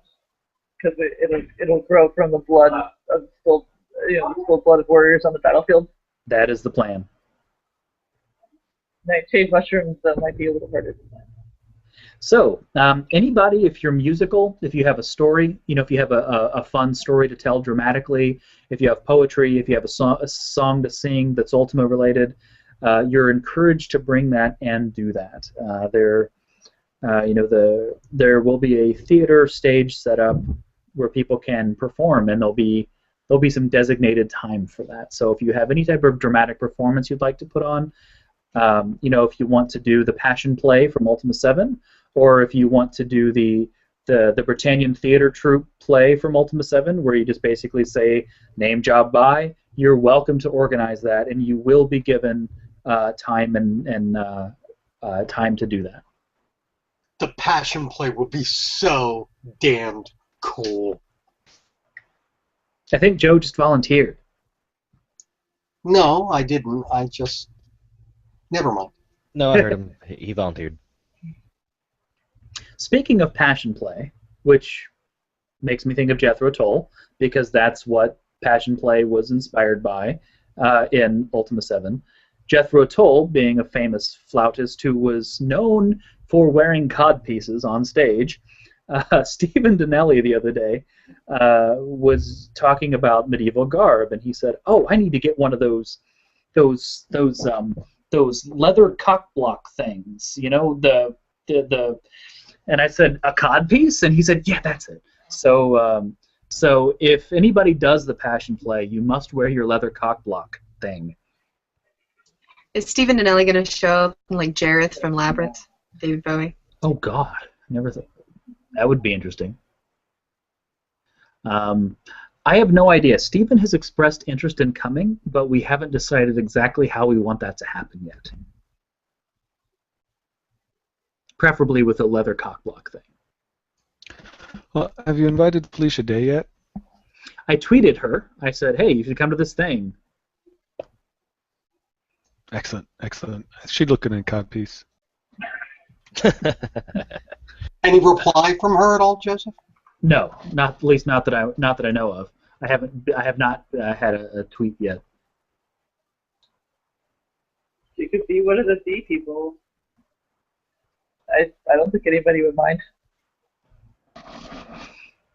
and she's probably watching right now and hearing me say this. So if she's a bee person, we'll all be bee people. How about that?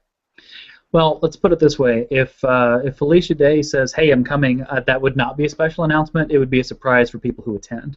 Otherwise, otherwise, everybody else from like all of Geekdom, not just Ultimate Kingdom, is gonna be like storming the premises, and right. we can't really have that. So. Right. I looked at an Ultimate game once. I'm coming to Hobloth. Yeah. So again, I still am interviewing everybody who's attending. I'm still telling people yes or no, and you're still not allowed in without a confirmed RSVP. So at least there's that. But the goal of this event is to play, right? We are going to Britannia to play. We're hanging out with our heroes, and we're playing. You know, it's not a formal situation. It's not a meet and greet. It's not a signing. We're all acting like people, and we're drinking, and we're whacking each other with fake swords. I mean, it's supposed to be fun, and anybody who makes it not fun will be whacked with less foam swords and more rebar type swords. I will have 2 punishment swords on premises that are used. Richard has stocks on his property, not NASDAQ. We're talking, the stocks in the pillory, which will be used for misbehaving.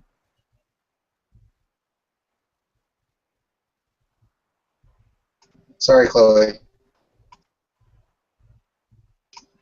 Why? Why me? My goal is to get David Peters so drunk that he passes out and wakes up naked in the stocks. Everybody come to the Hobloth. I have another question if it's not too much trouble, Joseph. Oh, please. This is the time for questions. I agreed to come to Hobloth 2. Even before you told me 4, 5, 6, 7 times to read every single word of the list. In that line, one of the lines lists that everything will need coin. Even food. And I'm basically asking, what if there's a situation where you have no coin? Do you not get to eat food? Well, that firstly is possible. But for that to happen, you would have to do something very wrong. You would have to do what I did when I was a kid. I was given $20 for food when I went to Kings Island on a band trip. And instead of buying food, I bought a phaser because I'd never seen a toy phaser in my local Walmart, but they certainly had a toy Star Trek Next Generation phaser, Type 2, in the Paramount store. So I bought that and starved all day. So there will be things available for purchase with these coins. That's not food. You can choose to spend your money on those things. But that being said, you'll be given a starting amount of money. You will be rewarded with extra money as you quest. You will be rewarded for virtuous deeds as you quest. Nice-looking costumes will be rewarded with extra money. And seriously, Joe, if you spend all of your money on a phaser, I think we can rely on the rest of the attendees to show compassion and give you food or coins for food. While yes, it's possible that you could run out of money and be refused food, it's really not something that you should worry about. I'm glad you said that. Play a I beggar. was worried that I would have to buy the cheapest thing and I would have to eat butter all day. We will have sticks of butter available for purchase. To give to YOLO! Exactly. Because that's all you gave him in Ultima 7 was butter because it was cheap. Entire sticks of butter. If anybody dresses like Paula Deen, I will I will give you all the butter. But yeah, so while that's definitely possible, I wouldn't worry about it. I'm going to take care of you. It's going to be fun. Think of it less as being punished for not playing and more for being rewarded for playing.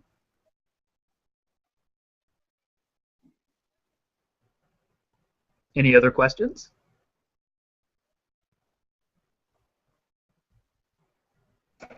Yeah, for us women, since there's going to be, as you said, light hiking and buffer combat and things like that we'll have to do as well, I'm assuming.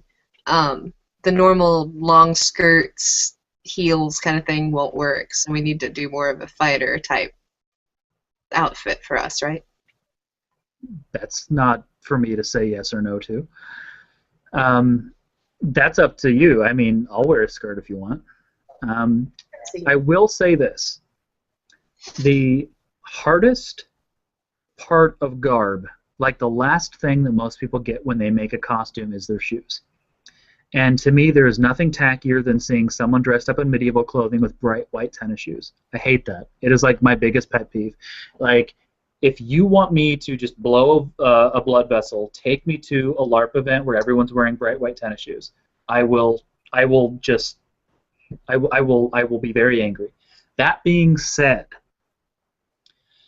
if you bring really awesome garby footwear that is a heel, that is delicate, that is an open-toed sandal, and you say, all right, now I'm going to do some fencing, and you switch into your tennis shoes, I'm glad that you have made that decision. If you say, well, there's some light hiking, I want to wear a sturdier shoe, I want to wear an actual hiking boot, or I want to wear my tennis shoes, I'm glad that you made that decision. I would appreciate it if you would wear appropriate footwear, for the rest of the event. But during the actual questing, if you want to wear tennis shoes, more power to you. If you need to amend what you wear for your own safety, I'm never going to give anybody grief if your reasoning is safety, and all that's going to be included when I mail out the invitations. There's going to be kind of a blurb about that. So you wear what's comfortable, and you wear what's safe. That's all I ask. It's your decision.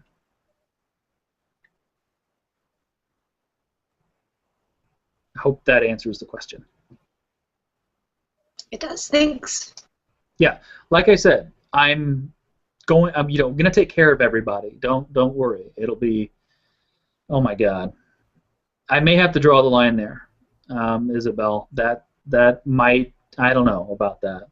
I agree with you. You have no idea how much I agree with you.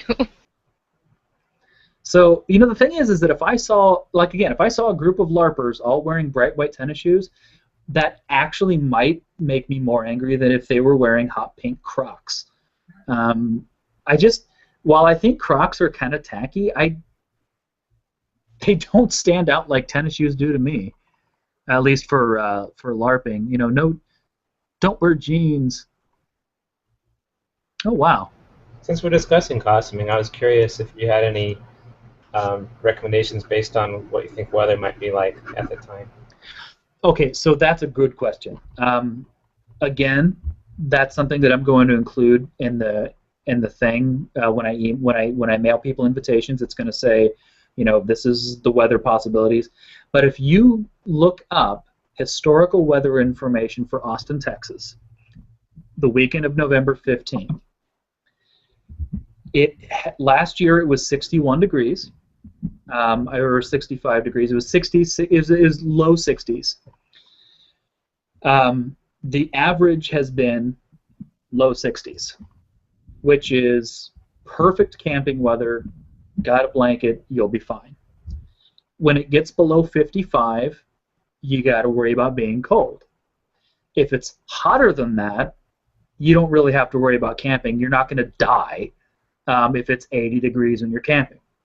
But that being said, historically, if you look at the entire range of weather for that weekend in Austin, the record high is 98, I think it was, and the record low is 21 degrees. So when you say the average weather in Austin at that time is between 21 and 98, that's not exactly helpful.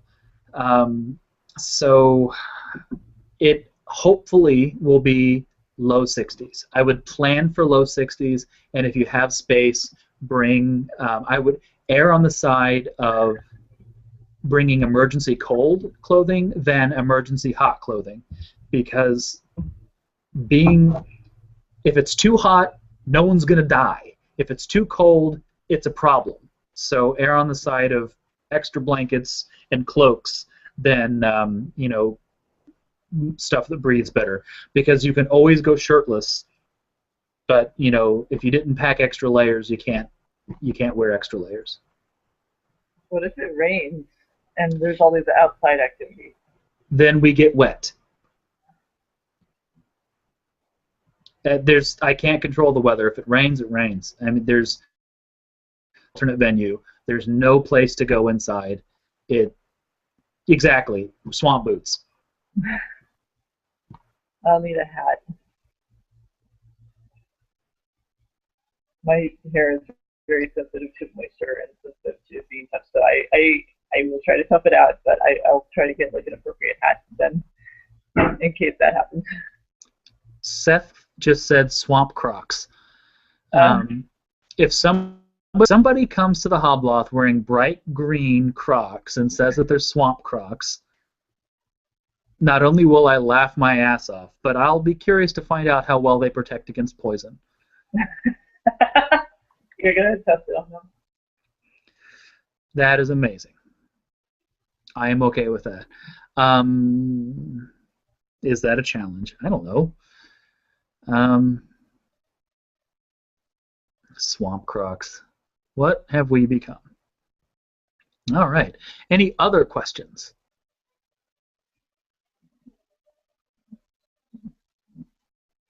Really? Nothing?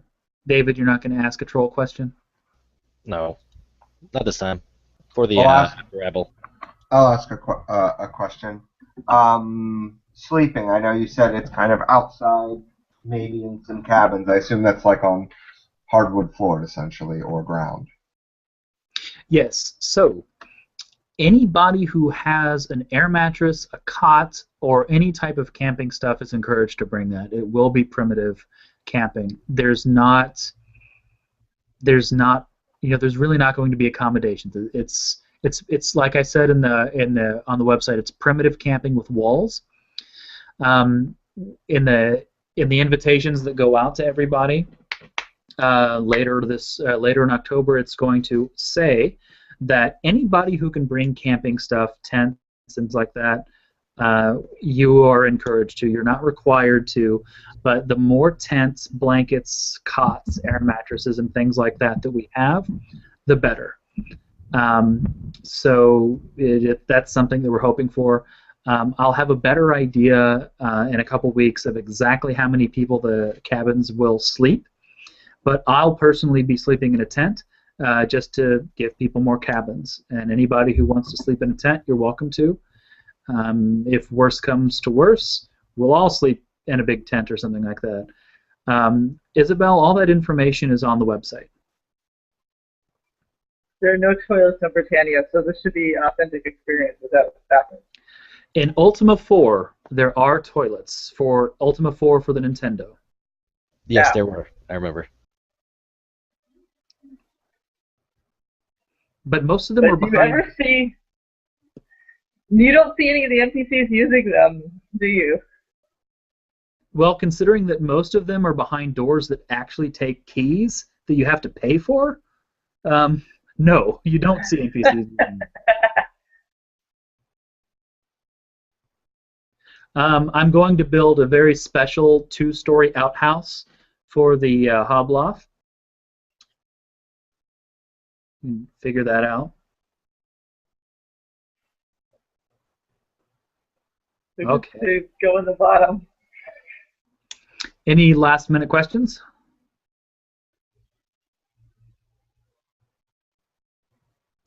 Yes, I have another question.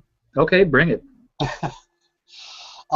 In reading the tentative schedule, I see that there is a lot of time associated with Boffer.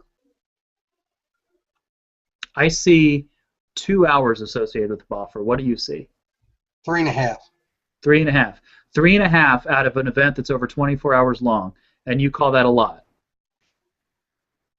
Yeah. Shit's weak, Joe. Shit's weak. Sorry, never mind. I won't talk now. Well, so what's your question, though? If you're not good at Boffer, not saying that I'm not,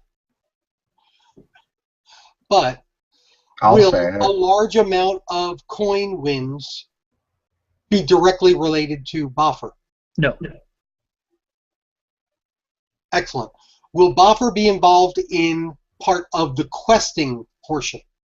Potentially. Let's say you're adventuring, and 2 bandits jump out and assault you with swords, and they kill you. Well, you resurrect. You're an avatar, and you keep going. Cool. Let's say you kill them. They happen to have some treasure on them from other people they've killed. Again, rewarding good behavior, rewarding participation, not punishing people who don't have the skill. I will punish people that whine and don't want to participate, but if you at least try and have a good time trying, then everything is good. Cool.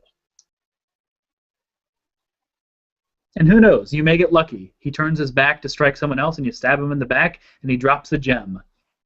Who knows, maybe that gem will start an optional quest that gives you extra treasure. There's reasons to participate happily. Yay! I think we should just have 3.5 hours of Joe versus the rest of the Hobloth. Sorry, I was just asking. You asked if we could ask questions, so I was asking. I'll give you a machine gun that shoots Nerf arrows, though, and you can see how many of us you can take down before we get to you. Oh, he should dress up as the Kilrathi, and then that machine gun will be his Kilrathi weapon. Yeah, are you more interested in Boffer if we give you a projectile weapon, Joe? No, not at all. I was asking on behalf of everybody that is here and everybody that is not. I see. These are just my impressions, and I went, well, I wonder if that's true. I wonder how that works. You have to just trust me that it's going to be fun, and it's going to be set up in a way that it's going to be fun and not frustrating. Although there may be a couple puzzles that are frustrating, but what good is a puzzle if it doesn't frustrate you? Right. I have a question actually on the schedule. Go ahead. That was not my question. I see Saturday night and then Sunday things start at 1 p.m. I assume people are going to be kind of sleeping late on Sunday. What is for food on Sunday morning and afternoon? Are you still using coins to buy breakfast and lunch? Of course. Okay. It just wasn't, there's kind of this huge 13-hour gap. Yeah, well, at some point people will be sleeping. Right, I figure, but probably not for 13 hours, though. After that, they may be. I will be. I plan to sleep for 13 hours. I don't know about everybody else. Exactly. Last time I slept 13 hours was when I had pneumonia. Yeah, food should, if everything works out the way that I want it to, there should still be plenty of food available for purchase. And after all those quests and all that combat, you should be pretty loaded and able to buy plenty of food. Okay, like I said, I just didn't see it on there, but I assumed that was the case. Could we I set? don't have to sneak in my own trail rations. You're welcome to bring your own food, by the way. You're welcome and encouraged to bring your own food, especially if you have dietary restrictions. I expect you to cook kosher. We're going to have Britannia fare, and if you can't eat that, then I'm sorry. Isabel asked, do we go through the quests alone or as teams? It's up to you. Groups of 8. Well, we need one of each profession in every party, right? Yep. Notice that the professions are not whiner, and notice the profession. I'm just kidding. What about Wino? Because I got that down. Yes, wino will be a preferred class. If you start as a wino, you start with a bottle of wine. Why? Plus 3 constitution. Could we set up like, I don't know, a Google Plus group or event or something so that we can do planning for carpooling and stuff, so we don't have to go through you and maybe save some of your time? Yes, but I'm not going to do it. Okay. You're welcome to I'll do put that. up a Google. I'll put up a Google Doc with that. But just make sure that it is very, very, very, very clear that being included in that Google Plus group or Facebook event doesn't mean you get to go. Of course. Because, and I'm going to say this publicly. I'm saying this publicly on air. Watch my internet crap out as I say this. If you do not have a confirmed RSVP, I will turn you away at the door. I don't care if you've flown from Australia. If you are not on the list, you don't get in. You don't get to drop in and observe and watch and stop by, and I don't care if you're Patrick fucking Stewart. I will shake your hand and ask for an autograph, but I will not let you in. So that's very, very, very, very important. There, I said it. Okay.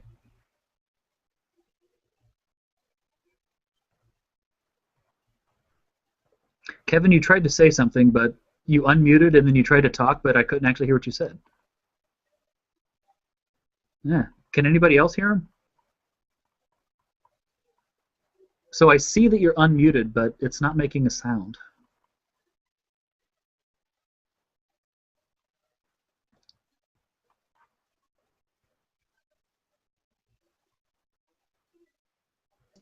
Maybe type it in the chat and then we can ask it for you. Yeah.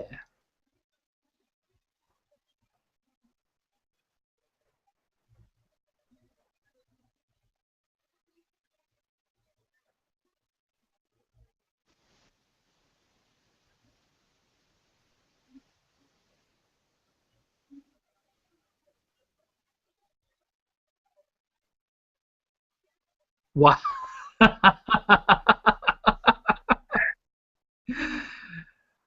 Oh, I should draw that, Seth, and frame it and make that available as something that you can buy for coins at the event.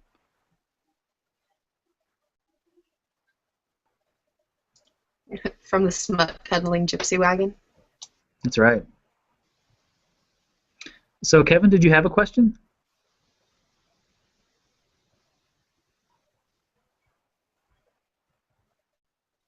Okay.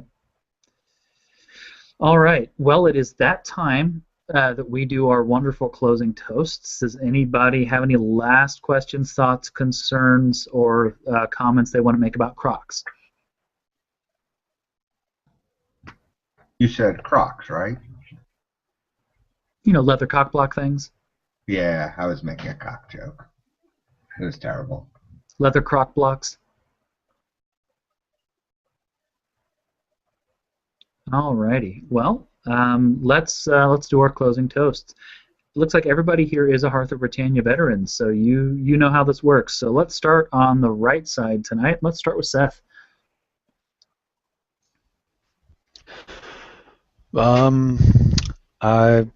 I would like to toast to airplanes, which will allow me to get to Austin in time.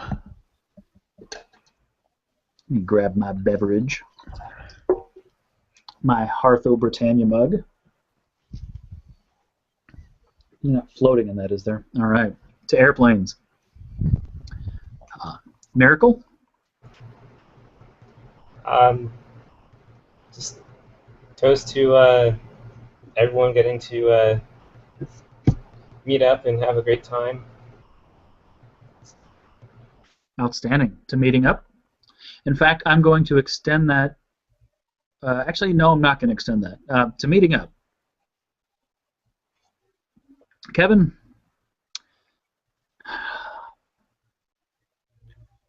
I'm Kevin Fishburne, and I'm going to toast to Charlie Chaplin and silent films. All right, Mr. Jason?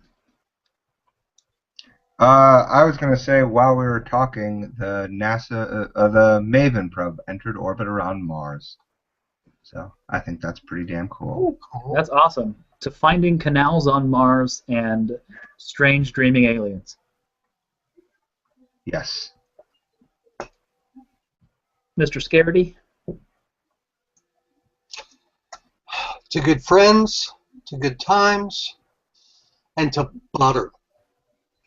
To feeding YOLO butter.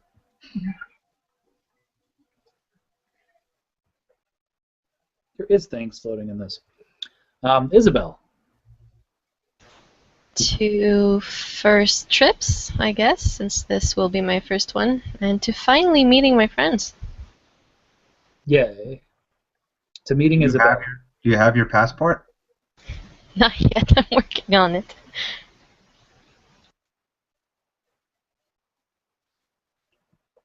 Indy?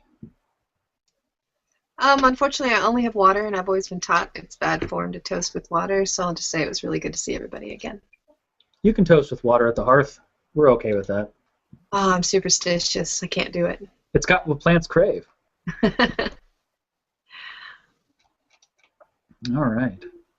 And Monsieur Boule de Bourbon? Going to guess that is me.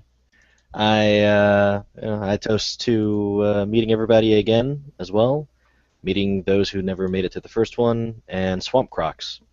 The Swamp Crocs. The swamp crocs. I'm gonna drink my beard oil. Beard oil.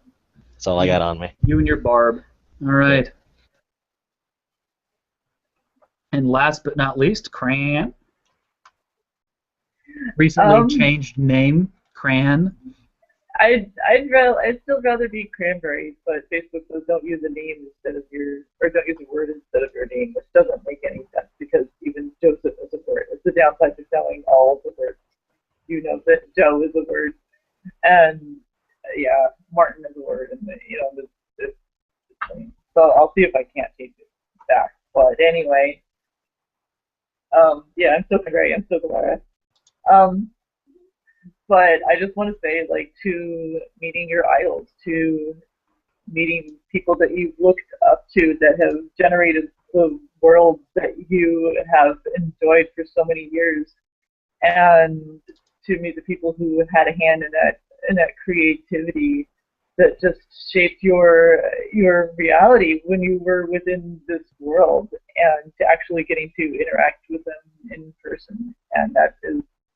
And as well as meeting a lot of great friends. I mean, there's going to be everything amazing about this event, but that's going to be a big one that'll stand out to me. So to meeting people that created world. I mean, that's really what it is. You're going to be part of that world, and now you will be part of their reality too. So you're gonna come alive for them because you were just a Facebook fan before, but now they'll really get to see how much you appreciate what they have done for you and for anyone who's ever stepped foot into Britannia. So that's my chocolate. Agreed. To YOLO signing my bra. That's it. To sum up, of course. And Isabel, we have another toast. Is that correct?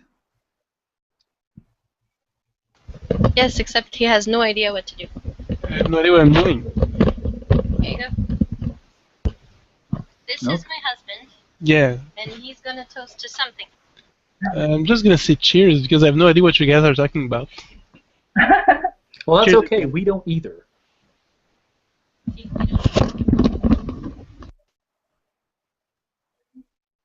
Outstanding. Well, cheers to you, Pat.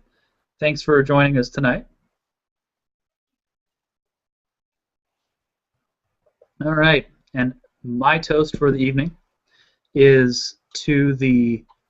Oh, don't do that.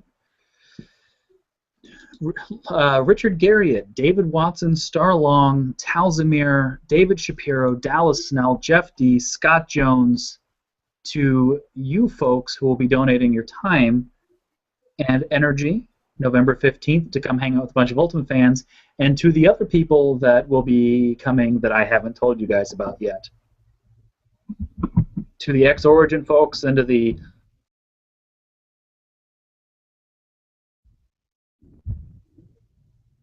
That's a lovely time for him to cut out. You To the lost. X-Origin Oh, that's folks. terrible. That was Horrible. awful. Your toast broke the internet. To the X-Origin folks and who? To the X-Origin folks and... And the kind folks at Google that enable us to have these wonderful dragons. All right, to the X-Origin folks and all of the alter egos of the ultimate characters that we know and love. This is to getting to meet you guys in just under 2 months. Cheers. Here. And we're going to go offline. Thank you guys for bearing with us during this horrifically technically difficult Dragonsmeet. I hope the next one won't be so crappy. Good night. No. Hey, David. Okay, he's not going to say it.